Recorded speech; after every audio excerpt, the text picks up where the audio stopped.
Hello, my name is Andy and I am the Village Idiot. I'm armed with a car and a GoPro and an unhealthy amount of time on my hands. I'm using that time to attempt to visit every civil parish in England.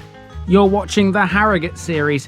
Harrogate is a large borough, one of the 11 districts of North Yorkshire. It's got 139 civil parishes. Which one are we in this episode? Hello folks, welcome back to Harrogate once again. Now you remember the Coneythorpe and Clareton episode from yonks back, and how I walked from one end of the village to the other and then worked my way back because it was so simple and so linear? Well, this is Coneythorpe's neighbour and it's exactly the same process here. I've just walked from the south to the north and it's taken me all of about 5 minutes, so that tells you how small this place is. Welcome to the glorious Flaxby.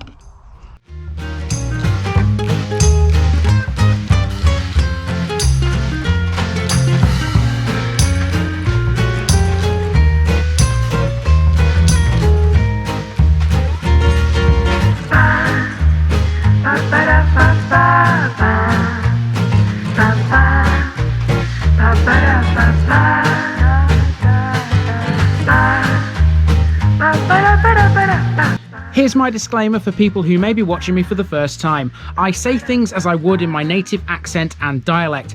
As a result, I may not pronounce things in the same way as the locals do. Remember, I'm a visitor. It's impossible to know everything. Leave me a comment, spin me a like and bash that subscribe button. Let's get to today's parish video.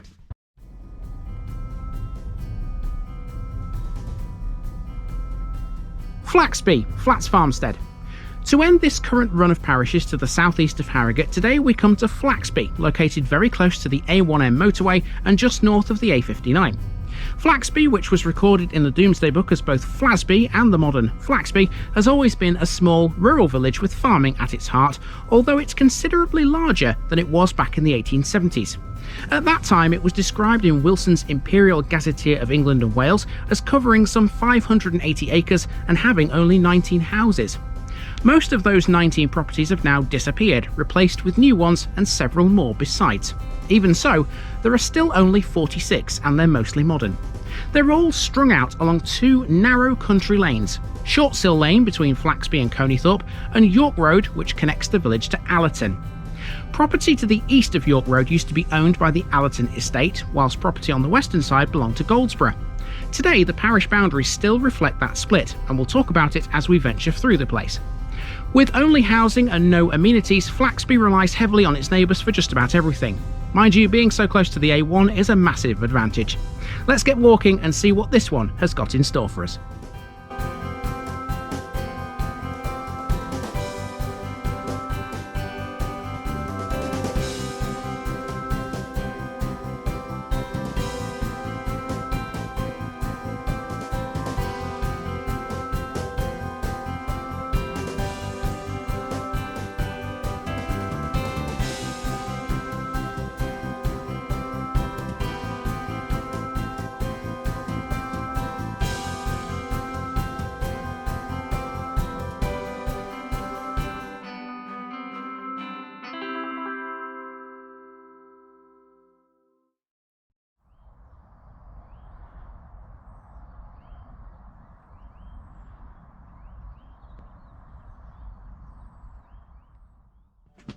We begin on Shortsill Lane outside the old schoolhouse built in 1857.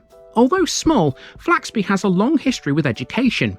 Schooling in the village goes back to 1640 and the first building, endowed by Richard Hodgson, was halfway up this hill. In 1810, the Lord of the Manor of Allerton had the school rebuilt and it was then known as the Flaxby Academy. In 1857, the third school, built on the same site as the second, was opened at the bottom of Shortsill Lane. The average attendance was only 13 pupils. When Goldsborough School was built in 1873, children moved there instead.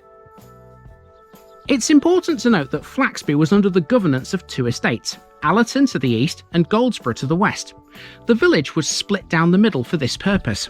Half of York Road was under the control of one, half under the other. York Road still to this day retains that split. As you face this green with a memorial tree planted upon it, you are looking directly down the estate boundary between Allerton and Goldsborough. The Allerton side, i.e. the eastern half of York Road, became part of Flaxby Parish, whilst Goldsborough retained the west. There are 46 houses in Flaxby, far more than there were just over 150 years ago when there were just 19. A lot of the properties here are modern, but the oldest ones can still be seen around the green. These are mainly barn conversions and stone cottages similar to those we saw in Coneythorpe. Amenities are few, but there is a bus stop at least. Much like its neighbours, Flaxby is served by the number 21 between Knaresborough and Boorughbridge. The village is also big enough to support a parish notice board, so we'll tick that off too while we're here. 110 left, people. In terms of a parish council, Flaxby shares one with Goldsborough. Beside the board is the only postbox in the place, and a bit further up the road on the side of a garage is a defib machine. I guess space for that was quite limited, given there's no red phone box anywhere in the village. As you continue south, you pass a bungalow called the Engine House. The property itself is of no real historical interest because it's modern, but clearly its owner is a railway enthusiast. Check out the old speed limit sign in the garden. Let's wander on out of the village now towards the A59.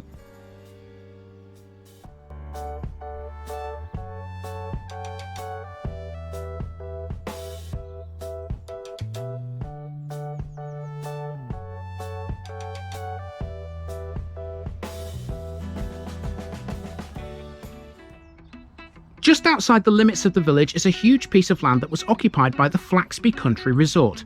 When this was a thing, it had 2 golf courses with a total of 27 holes. In 2015, its parent company went into liquidation, and now its site is a vast wasteland. Proposals were put forward to develop it into a new town called Flaxby Park. If constructed, it would have seen 3,000 new homes, and Goldsborough Station would have been reopened as Flaxby Parkway. However, in 2017, Harrogate Borough Council chose to back another housing scheme at nearby Cattle instead. And lastly, literally yards away from that waste ground is the Morrisons warehouse we saw at the end of the Goldsborough episode.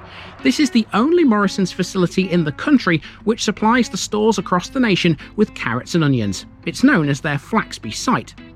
Next door is Chippendale Foods, who occupy the site of the Goldsborough Cold Store, one of 43 built during World War II at road and rail links for emergency food supplies. They continued to perform the same function during the early years of the Cold War, but by 1961 their purpose became obsolete.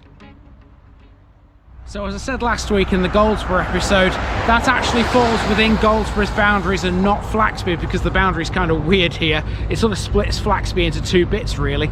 But yeah, there you go. That is the Morrisons depot here in Flaxby. Very busy area, but yeah, I suppose it's the biggest and most important landmark this place has got. Now, to finish this one off, we're going to take a drive onto the A59 and then down the A1 via the motorway junction. I've already done this once in an Out for a Drive episode.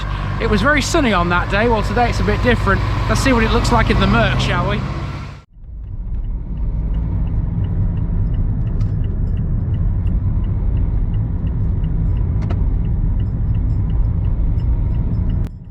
On the way to the motorway, we pass through Flaxby Moor. Now, off a roundabout just before the junction is a big building with links to telephony. Down here is the former R.R. Donnelly Printworks, an American-owned company. They were responsible for printing telephone directories for both the UK and foreign markets, but they also had other side projects too, including printing Avon catalogues. The firm closed in 2015 with the loss of about 200 jobs, and now the buildings, I believe, are still stood empty. And now we follow the A59 past Flaxby Covert up to junction 47 of the A1M, known as Allerton Park Interchange. 2 years ago, this junction was significantly upgraded, a scheme that cost well over £10 million. It involved the widening of 3 of the 4 slip roads onto and off the roundabout to increase capacity, as well as a number of junction improvements, including brand new traffic signals. It was only supposed to cost £7.7 million. During the work, delays were caused by the discovery of great crested newts, which legally had to be relocated, as well as poor ground conditions on the southbound slip road. During the pandemic, workers had to comply with secure site procedures, which also extended the timescale. All of this led to the increase in cost. They did a good job overall, though. Despite the cost, the changes brought huge benefits for commuters and residents, as well as holidaymakers in the summer tourism season. That's been Flaxby, and it's time to hit the road and head home. I'll see you again soon in the next parish here in Harrogate.